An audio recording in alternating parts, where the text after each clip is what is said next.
नमस्कार।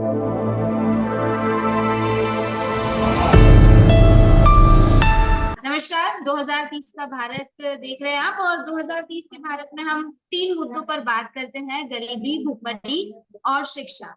आज भी उन तीनों ही मुद्दों पर बात करेंगे, और जो शख्स हमारे साथ आज मौजूद हैं उनके बारे में मैं बता दूं कि मेंबर ऑफ पार्लियामेंट रह चुके हैं, लोकसभा में भी और राज्यसभा में भी। हमारे साथ मौजूद है राष्ट्रीय दलवी जी। सर, सबसे पहले तो आपका बहुत बहुत स्वागत है कि आप हमारे साथ जुड़े। बहुत धन्यवाद जी। तो सर, शुरुआत करते हैं, और क्योंकि 2030 के भारत की हम बात कर रहे हैं, मेरा पहला और सबसे अहम सवाल आपसे कि आपके नजरिए में 2030 का भारत कहाँ है? 2030 तक आप भारत देश को कहाँ देखिए 2024 तो चल ही रहा है। 6 साल का वक्त है, और इन 6 सालों के अंदर 5 साल तो भारतीय जनता पार्टी की सरकार ही रहेगी। देश के प्रधानमंत्री मोदी साहब रहेंगे। तो पिछले 10 सालों के अंदर बीजेपी की सरकार और मोदी साहब ने देश को जो दिशा दी है, उससे ये नहीं लगता कि हम 2030 में कहीं आगे पहुंच पाएंगे। क्योंकि भारतीय जनता पार्टी की सरकार के जो मुद्दे हैं और उनकी जो अटेंशन है, वो सिर्फ नफरत फैलाने के लिए। जी। अभी आप देख रही हैं, वक्फ का कानून लेकर आ रहे। आपने देखा यूनिफॉर्म सिविल कोड पे बहुत ज्यादा जोर। आपने देखा आर्टिकल 370 की बात करते हैं, 371 की बात नहीं करते। आपने देखा यूनिफॉर्म सिविल कोड उनके लिए बहुत अहमियत रखता, जबकि डायरेक्टिव प्रिंसिपल्स के अंदर, कॉन्स्टिट्यूशन के अंदर सिर्फ आर्टिकल 44 नहीं है, 15-16 आर्टिकल्स और भी हैं। उसमें शराबबंदी की भी बात है। उसके अंदर इंडस्ट्रीज के अंदर मजदूरों को हिस्सा देने की भी बात है। उसके अंदर जुडिशरी को एग्जीक्यूटिव से बिल्कुल अलहदा कर देने की भी बात है। उन पे कोई तवज्जो नहीं, उसकी जी। कोई बात आपने आज तक नहीं सुनी होगी। आपने सुना होगा आर्टिकल 44, आर्टिकल 44। तो ये एक खास कम्युनिटी के खिलाफ लगातार काम कर, और इन्हें ये लगता है कि इस कम्युनिटी पे हमला किया जाएगा तो दूसरी कम्युनिटीज खुश होकर उनको वोट देंगी। ये उनकी गलत नीति है और गलत सोच, और उसी का ये नतीजा है कि अब आपने देखा कि इस चुनाव के अंदर उनकी हालत कितनी खराब हुई। उत्तर प्रदेश में तो बहुत ही खराब हो गई। जोड़ तोड़ करके सरकार बनी है, लेकिन वही चाल बेढंगी जो पहले थी सो अब भी है। उसी रास्ते पर वो लगातार चलते चले। इसलिए मुझे कोई बहुत उम्मीद नहीं है कि 2030 के अंदर भारत बहुत आगे बढ़ जाएगा। गरीबी को लेकर यहाँ पर बात करें तो कहा जाता है कि गरीबी दर जो है वो कम हुआ है, यानी कि गरीब देश में कम हुए हैं। उसको लेकर आप क्या कहेंगे? जैसा आपने कहा कि मोदी सरकार जो है नफरत फैलाने का काम कर रही है, उनकी स्ट्रैटेजी कुछ अलग चल रही है।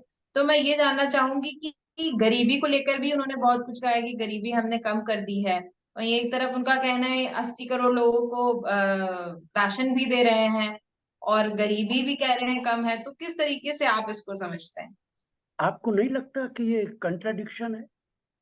जिस देश में 80 करोड़ लोगों को आप राशन दे रहे हैं, मुफ्त राशन दे रहे हैं, वहां आप ये भी कह रहे हैं हम गरीबी कम कर रहे हैं। अगर गरीबी कम हो रही है तो 80 करोड़ लोगों को आप मुफ्त राशन क्यों दे रहे हैं? और मैं आपसे भी पूछता हूँ, जो मोस्ट बैकवर्ड क्लास, जो गरीबी की रेखा लाइन है, बिलो पॉवर्टी लाइन जो कहलाती है, बीपीएल, जी। जिसके बारे में ये सरकार जोर देती है कि हमने 25 करोड़ लोगों को बीपीएल से बाहर निकाल दिया। आपको मालूम है कि बीपीएल का क्राइटेरिया क्या है? शर्म आती है बता। जिस फैमिली की आमदनी एक साल के अंदर 27,000 रुपए है, एक साल के अंदर एक हम्म, फैमिली में कितने लोग होंगे? कम से कम 4-5 लोग तो होंगे। बिल्कुल। मियाँ बीवी होंगे, माँ बाप होंगे, एक आध बच्चा होगा। आप डिवाइड हम्म, कीजिए, एक महीने में 2200 रुपए महीने जो कमा रहा, हम्म, क्या मतलब हुआ इसका? कि जो आदमी एक दिन में 500 रुपए कमा रहा, 500 भी नहीं कमा रहा है, बिल्कुल, एक महीने के अंदर 500 रुपए कमा रहा है, वो बिल्कुल, बिलो पॉवर्टी लाइन है। 500 बिल्कुल। रुपए महीने जो जो फैमिली कमा रही है, वो बिलो हम्म, पॉवर्टी लाइन है। और जो बिल्कुल। 550 रुपए कमा रहा है, वो इस सरकार की नजर में अब गरीब नहीं रहा, वो ऊपर हो। नरेंद्र मोदी जी ने बिल्कुल। तो चाय बेची है।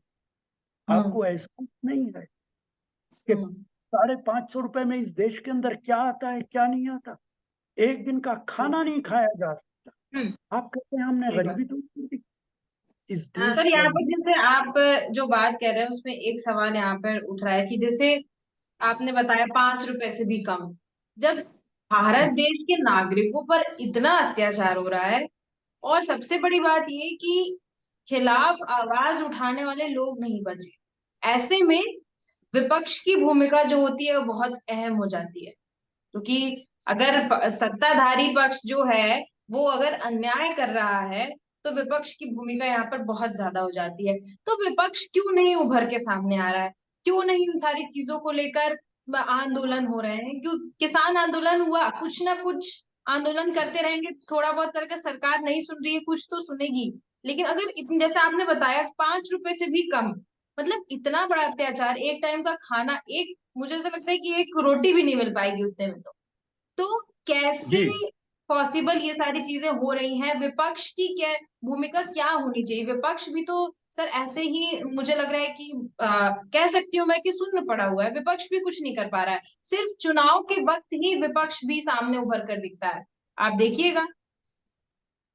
देखिए, एक बात तो मैं आपसे कहूँ, 5 रुपए नहीं, 500 रुपए महीना। हम्म, दूसरी बात, जहां तक आप विपक्ष की बात कर रही हैं, हम्म, विपक्ष पार्लियामेंट के अंदर भी बोलता है, हम्म, हम लोग बाहर भी बोलते हैं। हम्म, लेकिन ये भी आप देख रही हैं कि पिछले 10 सालों के अंदर सीबीआई और ईडी बिल्कुल इस तरह हो गई है जैसे हमारे नजदीक के थाने का पुलिस वाला हो गया। हम्म, 2 चीफ मिनिस्टर इस देश के अंदर जेल के अंदर रहे। अभी 2 दिन पहले डिप्टी चीफ मिनिस्टर निकल के आया है दिल्ली का, सुप्रीम कोर्ट से बेल मिली है उसको। हम्म, कितने लोगों पर ईडी और सीबीआई लग रही, जो बोलेगा उसके खिलाफ कार्रवाई हो। और इस देश के अंदर आप कितना भी भ्रष्टाचार करें, अगर हम्म, आप बीजेपी में चले जाएंगे तो आप ईमानदार हो जाएंगे। आसाम हम्म, के मुख्यमंत्री के खिलाफ बीजेपी कहती थी कि इतना बड़ा भ्रष्टाचारी कोई नहीं है, उन्होंने हम्म, ज्वाइन कर ली, वो मुख्यमंत्री है। आप देख रही हैं, आप महाराष्ट्र के अंदर अजीत पवार खुद बीजेपी का मुख्यमंत्री कहता था कि इन्हें जेल में हम्म, डालेंगे, ये चक्के पीटेंगे। हम्म, उन्होंने बीजेपी ज्वाइन कर ली, आज वो डिप्टी चीफ मिनिस्टर है महाराष्ट्र के अंदर। मैं जी, आपको कितनी मिसालें दूं ऐसी। भारत जी। सरकार के अंदर कई मंत्री ऐसे हैं, राणा साहब हैं जो महाराष्ट्र के हैं, उनके खिलाफ एलिगेशन।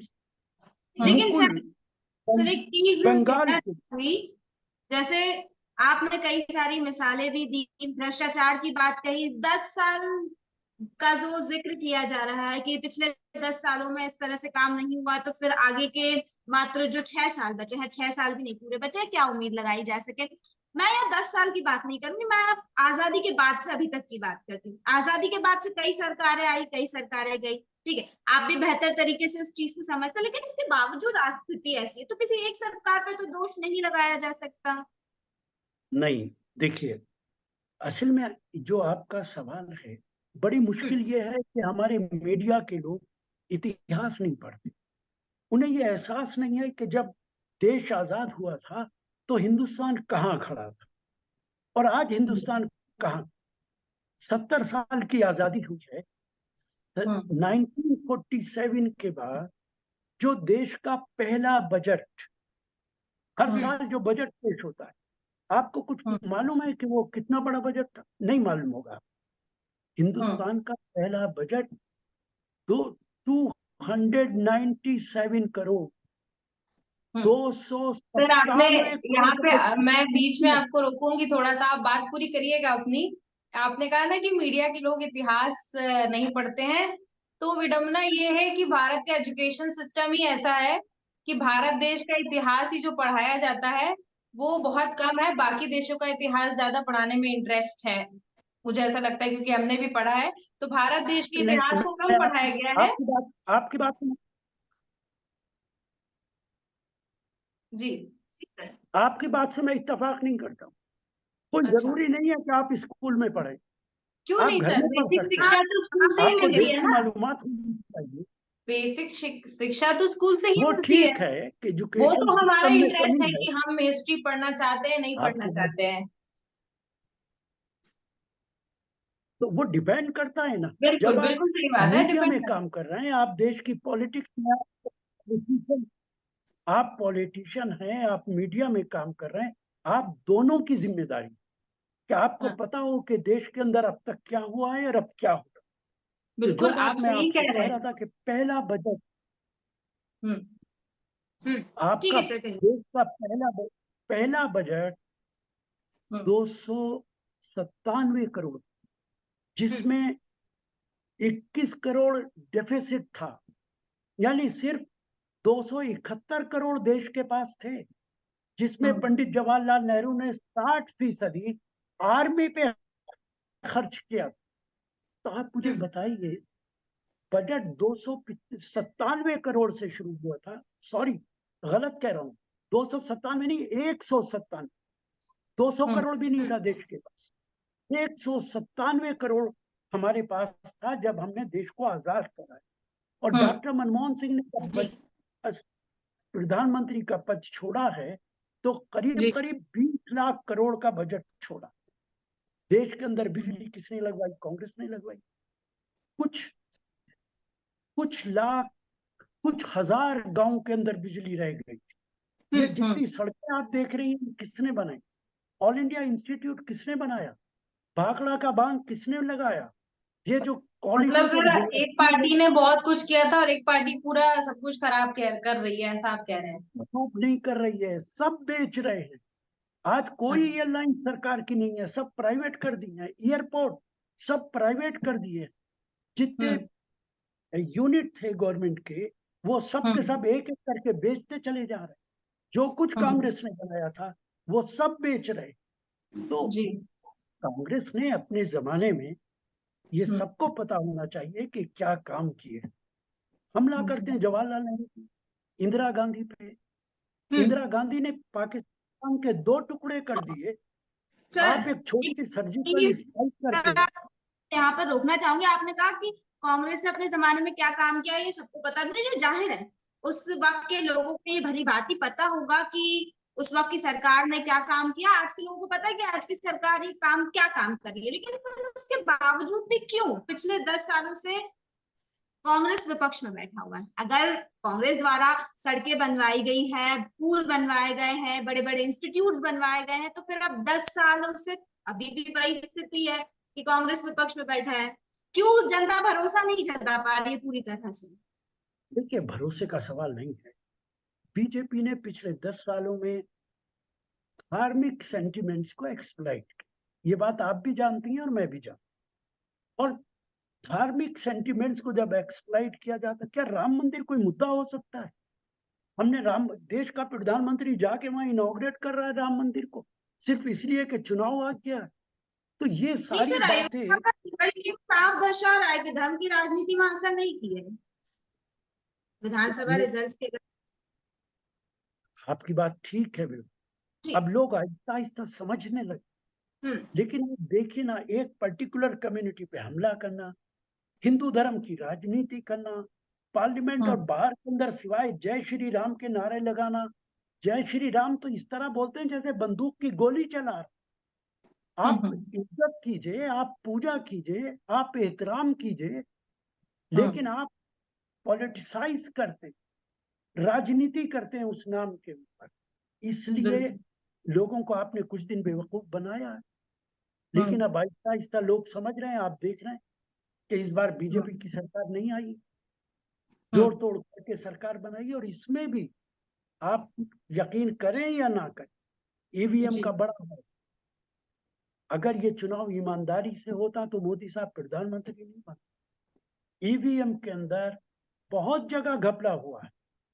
उत्तर और सर प्रदेश जहाँ पे में कांग्रेस जीती है वहां पे, जी जहाँ पे कांग्रेस जीती है वहां पे।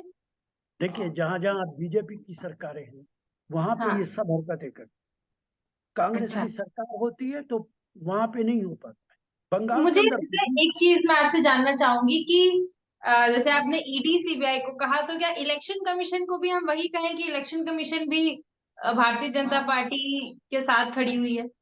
निश्चित तौर से, इसलिए कहूंगा मैं, हाँ। आपको शायद एहसास होगा, आपको मालूम होगा, जब गुजरात का चुनाव हो रहा था तो अकेला हाँ। गुजरात का नहीं हो रहा था, हम्म। गुजरात के साथ साथ हिमाचल का भी हो रहा था, दूसरी स्टेट का भी हो रहा था।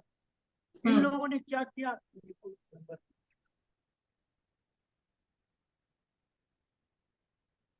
जी सर।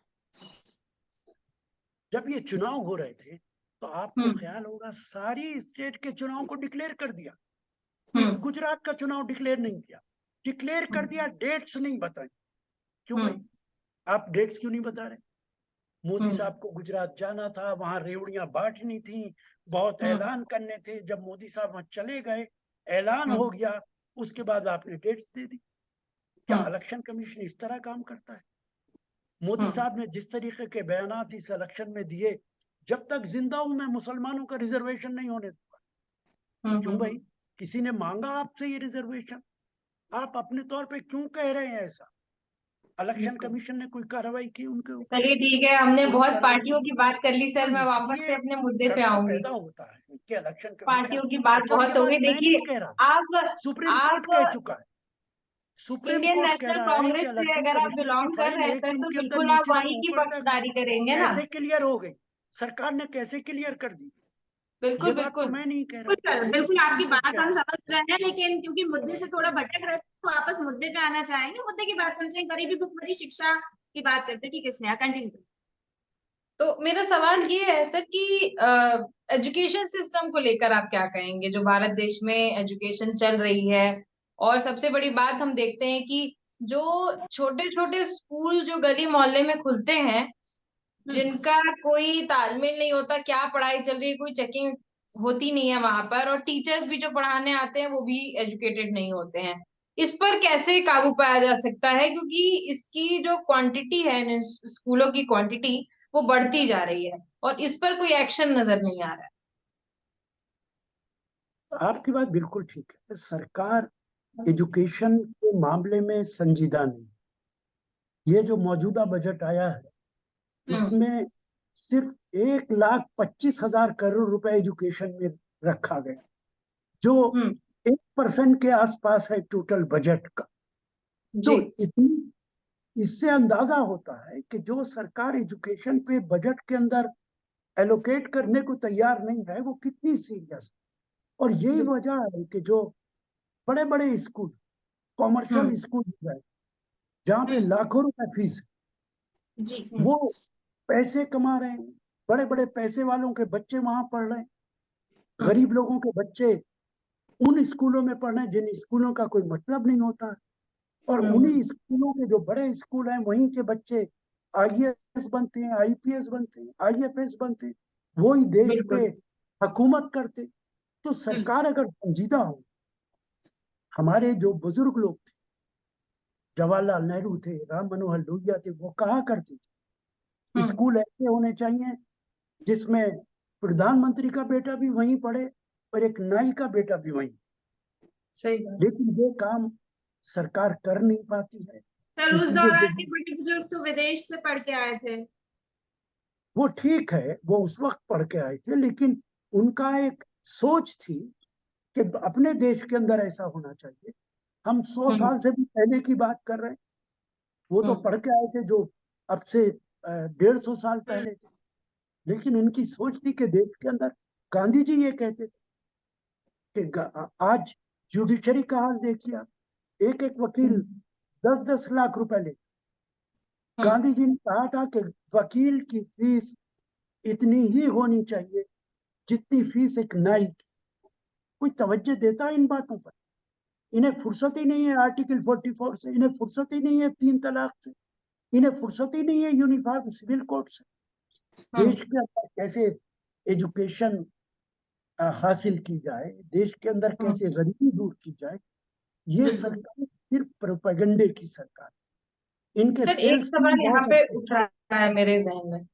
केरला की हम बात करते हैं, केरला में कहा जाता है केरला बहुत एजुकेटेड पार्ट माना जाता है, काफी पढ़े लिखे लोग वहां पर मौजूद हैं।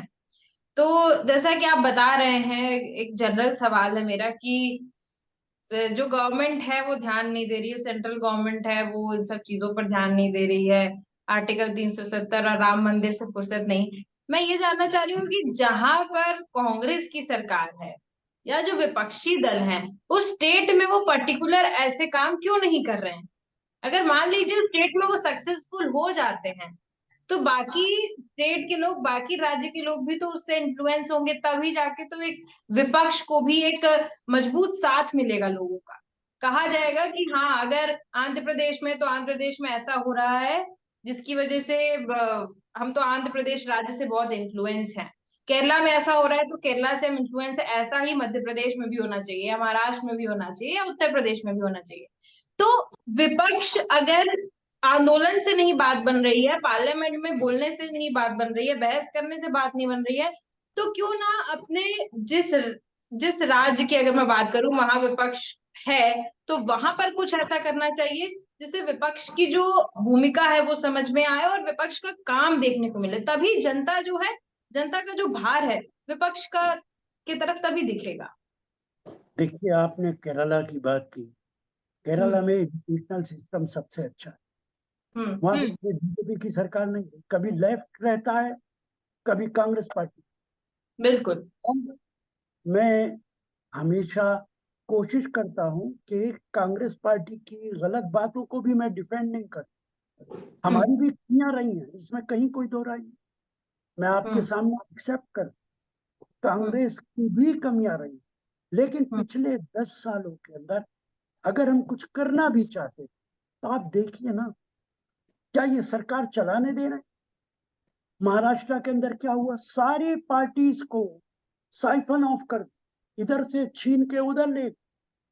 कभी क्यों आपने सर, क्यों अपने लोगों को बांध के नहीं रख पा रही है? आखिर कहाँ कमी रह जाती है? देखिए, आप और मौका मैं, सामने सुनिए, पार्टी को। आप और मैं सब इंसान। आप हम्म। वही इंटरव्यू लेंगी जो आपके चैनल का मालिक का है, वरना आपको निकाल के बाहर खड़ा कर ऐसा कुछ नहीं है सर। ईडी और सीबीआई जी। सबके ऊपर तलवार लटकाए हुए। हम्म। आप नहीं रोक सकते एमएलए एमपी को या किसी को भी, सबके परिवार हैं। आप जेलों में डाल देंगे, कौन उनको खाना खिलाएगा? सबकी कमजोरियां हैं। मेरे हम्म। पास कितने मीडिया के लोग आते हैं, जो हम्म। जाती तौर पे बात करते हैं वो कुछ और करते हैं, जो हम्म। टीवी पे बोलते हैं वो कुछ और करते हैं। वजह क्या है? क्योंकि टीवी तो ज्यादातर कारपोरेट हाउसेस के हैं, आधे टीवी अंबानीज के हैं और आधे टीवी अडानीज के हैं। तो वो तो वही हम्म। करेंगे ना जो उनको कहा जाएगा। हम्म। इसलिए एमपीज एमएलए को ये कहना कि ये जिस पार्टी से जीत के आए हैं उन्हें तोड़ा न जाए, तो ये जिम्मेदारी सरकार की होती है। महाराष्ट्र के अंदर आपने देखा, सबको इधर से इधर शिफ्ट करा दी। मध्य जी प्रदेश के अंदर सरकार करा के कांग्रेस की अपनी सरकार बना ली। एक जी। मिसाल नहीं, मणिपुर के अंदर यही हुआ। मणिपुर में जो मुख्यमंत्री हैं वो कांग्रेस के अंदर थे, आज वो बीजेपी के मुख्यमंत्री। हम्म। आसाम में जो मुख्यमंत्री हैं वो कांग्रेस के अंदर, आज बीजेपी के मुख्यमंत्री। आपको कितनी बिल्कुल। मिसालें दी? तो ये बिल्कुल। सरकार ऐसी सरकार है कि जो हर हरबा इस्तेमाल करती है विपक्ष को खत्म करने के लिए और अपने आप जी। सत्ता हासिल करने के बिल्कुल। चलिए एक चीज और यहाँ पर मैं आपसे पूछना चाहूंगी कि सरकारें, मैं दोनों सरकारों को बहुत दोष दे लिया, बहुत सी पार्टियों की बात कर ली। एक आम नागरिक के तौर पर अगर हम देखें तो 2030 के जो लक्ष्य हैं, शून्य गरीबी, शून्य भुखमरी, अच्छी शिक्षा व्यवस्था, 17 लक्ष्य जो मिले हुए हैं, इसमें एक आम नागरिक का क्या कंट्रीब्यूशन हो सकता है? एक आम इंसान इसमें कैसे अपना योगदान दे सकता है जिससे लक्ष्यों को प्राप्त करने में थोड़ी सी आसानी हो जाए? लिए। देखिए, आम आदमी की जो ताकत है वो बहुत लिमिट है। उनके बच्चों को तो एडमिशन नहीं मिलता स्कूल के अंदर।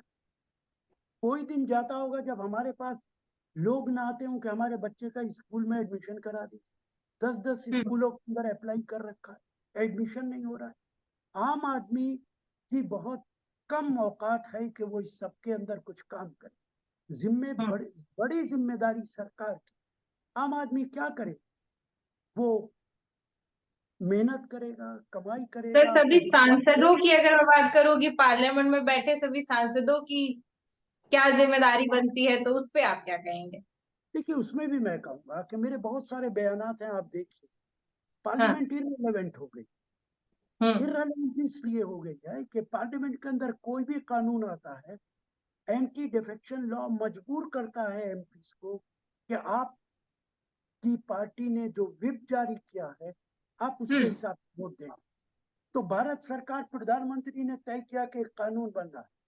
बीजेपी के एक भी एमपी को यह हक हासिल नहीं है कि उसके खिलाफ वोट दे। और यही बात अपोजिशन की। तो पार्लियामेंट तो एक तरीके से इररिलेवेंट हो गई है, और बीजेपी के जो 2-3 नेता हैं वो उसको डोमिनेट कर, जो कानून चाहेंगे बनाएंगे। अब आप इसी बजट के अंदर देखिए, सरकार 2 लोगों की वजह से चल रही। आंध्र प्रदेश के मुख्यमंत्री, उनके 16 एमपी हैं। बिहार के मुख्यमंत्री, उनके 12 एमपी हैं। इस बजट में सबसे ज्यादा जो फंड्स एलोकेट किए गए हैं वो आंध्र प्रदेश और बिहार को किए गए। तो आप तो अपनी सरकार बचाने पे लगे हैं, आप देश को बचाने पे थोड़ी लगे। आपको फिक्र ही नहीं है इस बात की कि यूपी में गरीब आदमी कहाँ से खाएगा। सर आपका क्या कंट्रीब्यूशन रहेगा, ये बता दीजिए। मैं आप मुझे बताती रहिएगा, जो आप कहेंगे करता रहूंगा।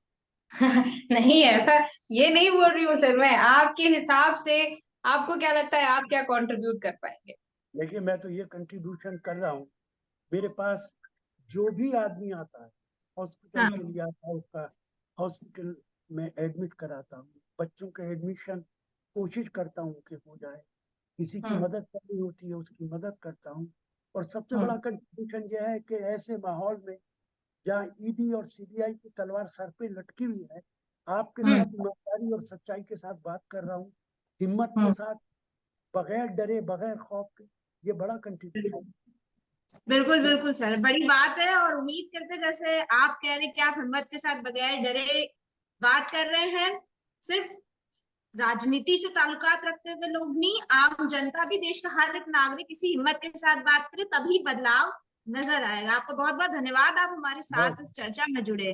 जी, तमाम जानकारी आपने दी, बहुत बहुत धन्यवाद सर, थैंक्स।